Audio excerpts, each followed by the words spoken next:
Olá, sou a coach Renise Gomes e esse é o segundo vídeo sobre o tema liderança.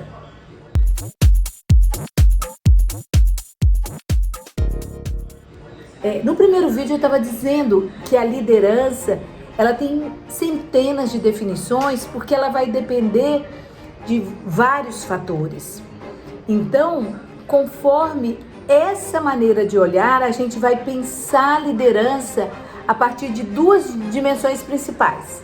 A primeira dela vão ser as condições do entorno, né? As circunstâncias, se está tudo estável, se tem alguma crise, se a coisa está caótica, se está em tempos de pandemia, se não, eu tenho que analisar tudo isso para saber como que a liderança vai existir.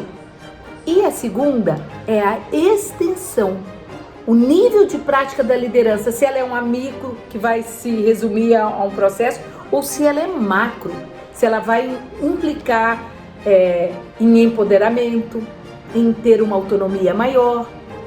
Então, eu preciso fazer um exercício mais profundo, combinar essas duas dimensões, para eu poder identificar, nesse primeiro momento, como que é essa justaposição da liderança. Seja uma macro que está mais articulada, seja um contexto estável, tá? E essa forma de expressão da liderança, se ela tiver uma circunstância estável, ela vai corresponder à gestão de empresas em uma época o quê? Pré-burocrática.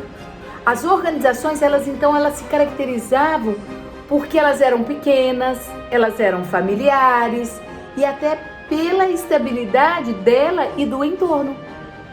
E o líder, nessa primeira fase das organizações, ele era aquela empresa familiar. Então ele era o pai da família, ele era o chefe, ele que dirigia do jeito dele, controlava as atividades, aquela questão que o caixa, a pessoa tirava o dinheiro para pagar as contas, não tinha tanto controle.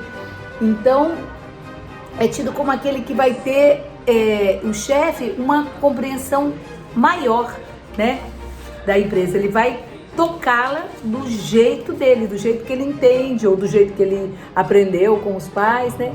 Depois desse primeiro momento da história, aí a gente vai para um exercício da liderança, do que a gente chama o aumento das estruturas das organizações. Além daquelas pequenas estruturas empresariais, familiares, vai haver uma melhora, um aumento.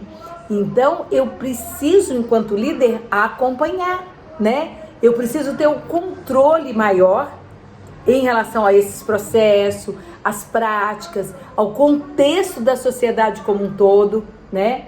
Então, trata-se ainda de uma microliderança e que ainda está num contexto estável. E a gente vai passando a era que a gente chama de era da burocracia, mais ou menos de 1930 até 1970, né? As empresas, elas eram regulamentadas, tinha muita regra, muitos procedimentos, a estrutura hierárquica estava sendo constituída, né? Tinha um modelo de direção, um controle. E nesse contexto é reforçado o quê? A racionalidade do gestor. O gestor vai tomar atitudes racionais, vai desempenhar as funções administrativas que são clássicas, né? Ele vai planejar, ele vai organizar, ele vai dirigir, ele vai controlar. Então, nesse momento, os empregados não são contratados para pensar, mas sim para executar.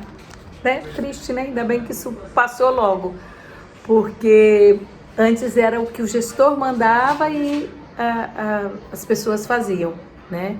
E o Taylor está nessa época, né? Daquela produção em série, né? Separação entre o trabalho de concepção, que era do líder, e o trabalho de execução, que era do operário em si.